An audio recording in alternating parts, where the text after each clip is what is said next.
السلام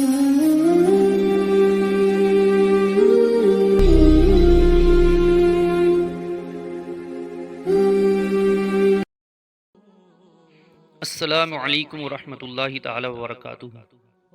محترم سامعین و ناظرین، آج ہم آپ کے سامنے سید الاولیاء، سند الاولیاء، پیر پیراں، میر میراں، شاہ جیلاں، سیدنا شیخ عبد القادر جیلانی المعروف غوث الاعظم دستگیر رضی اللہ تعالیٰ عنہ کے بچپن کے کمالات کو بیان کرنے کے لیے حاضر ہوئے ہیں۔ آپ بچپن میں کتنے کمالات رکھتے تھے، آج ہم اس کو بیان کرنے کے لیے حاضر ہوئے ہیں۔ حضور سیدنا سرکار غوث اعظم رضی اللہ تعالیٰ عنہ کا بچپنے کا عالم ہے۔ آپ نے بارہا سنا ہوگا کہ آپ رضی اللہ تعالیٰ عنہ یکم رمضان المبارک 1470 ہجری میں پیدا ہوئے، اور آپ نے اپنے پہلے دن سے ہی رمضان شریف کے مہینے میں دن میں دودھ نوش نہیں فرمایا، گویا کہ آپ روزدار بن کر کے پیدا ہوئے تھے۔ آپ دن میں روزے رکھتے تھے، شام کو افطار کر لیا کرتے تھے۔ یہ آپ کے بچپنے کی تقوی و پرہیزگاری کا عالم تھا۔ جبکہ بچپن میں بچوں کے اوپر شریعت کا حکم نافذ نہیں ہوتا ہے، بچے مکلف نہیں ہوتا ہے، لیکن میرے غوث اعظم رضی اللہ تعالیٰ عنہ بچپن ہی کے عالم سے روزے رکھ رہے ہیں، بچپن ہی کے عالم سے روزدار ہیں، اور اپنے ماننے والوں کو یہ تعلیم دے رہے ہیں، میرے ماننے والوں، اپنے جسم کو سنوارنے والوں، جم جا کر کے باڈی بنانے والوں، اپنے جسم کو اللہ کی رضا کے لیے صرف کرو، اپنے جسم کی زکوٰۃ نکالا کرو۔ دیکھو تمہارا پیر غوث اعظم دستگیر رضی اللہ تعالیٰ عنہ پہلے ہی دن سے روزہ رکھ رہے ہیں۔ یہ آپ کے بچپنے کا حال ہے۔ آئیے میں اور آپ کو بتاتا ہوں، جب آپ تھوڑے اور بڑے ہوئے، آپ کے بچپنے کا عالم ہے، جب آپ 4 سال 4 مہینے 4 دن کے ہوئے، تب آپ کی والدہ ماجدہ نے آپ کو آپ کے ایک شیخ کے پاس پڑھنے کے لیے بٹھایا۔ آپ کا پہلا دن ہے، اور پہلے دن میں جب شیخ کے پاس پہنچے ہیں تو شیخ نے پڑھوایا تھا، پڑھو بیٹے بسم اللہ الرحمن الرحیم۔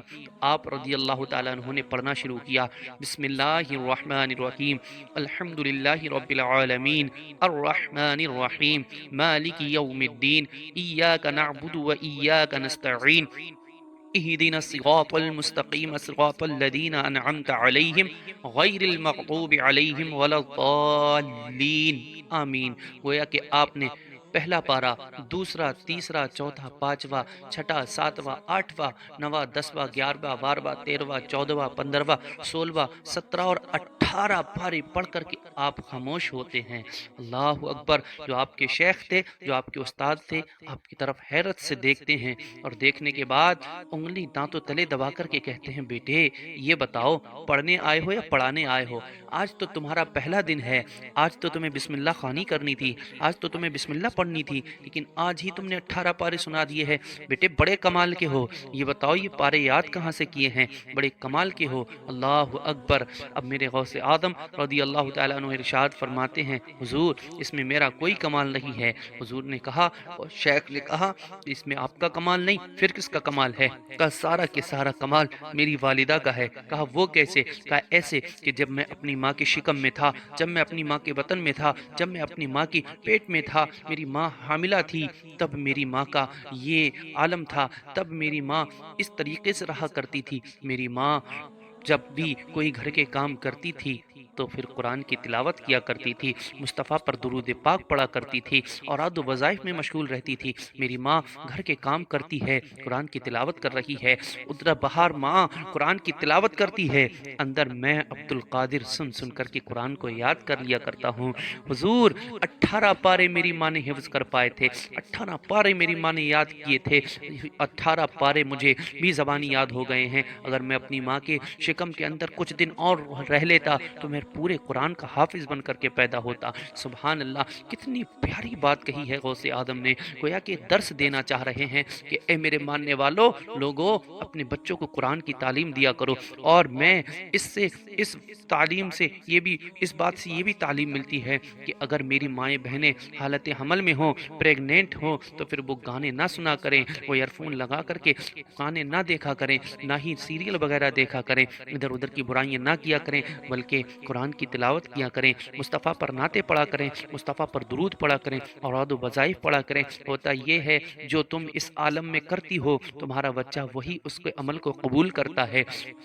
میری ماؤں بہنوں، اگر تم اس عالم میں گانے سنو گی، اگر تم اس عالم میں ٹی وی دیکھو گی، اگر تم اس عالم میں پکچر دیکھو گی، اگر تم اس عالم میں بدی برائی کرو گی، تو سنو، تمہارے پیٹ سے پیدا ہونے والے انسٹاگرام پر ناچنے والے تو ہو سکتے ہیں، یوٹیوب پر ویڈیو بنانے والے تو ہو سکتے ہیں، تمہارے پیٹ سے پیدا ہونے والے ٹک ٹاک پر تو مجرا کرنے والے ہو سکتے ہیں، تمہارے پیٹ سے پیدا ہونے والا بچہ ممبئی کے گنڈوں کی ایکٹنگ کرنے والا تو ہو سکتا ہے، لیکن نبی پاک صلی اللہ تعالیٰ علیہ وسلم کا سچا عاشق نہیں ہو سکتا۔ اور اگر تم ایسے عالم میں قرآن کی تلاوت کرو گی، مصطفیٰ پر نعتیں پڑھو گی، مصطفیٰ پر درود پڑھو گی، اوراد و وظائف پڑھو گی، تو یاد رکھو، میں یہ نہیں کہتا کہ تمہارے پیٹ سے غوث اعظم پیدا ہوں گے، لیکن یاد رکھو، غوث اعظم نہ صحیح، غلام غوث اعظم ضرور پیدا ہوں گے، خواجہ آدم نہ صحیح لیکن غلام خواجہ غریب نواز ضرور پیدا ہوں گے، ہاں ہاں اعلیٰ حضرت نہ صحیح لیکن غلام اعلیٰ حضرت غلام تاج الشریعہ ضرور پیدا ہوں گے، اور مصطفیٰ پر جان نچھاور کرنے والے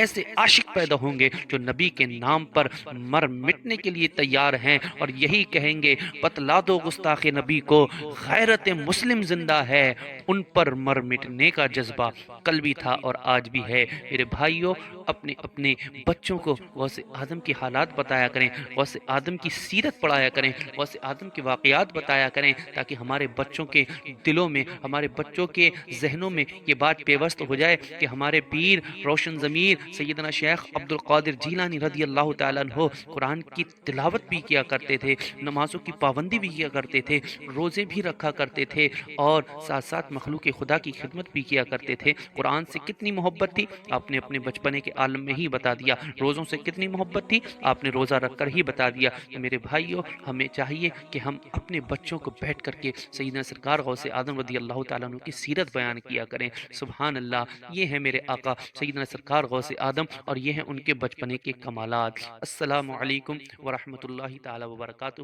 اسی طرح کی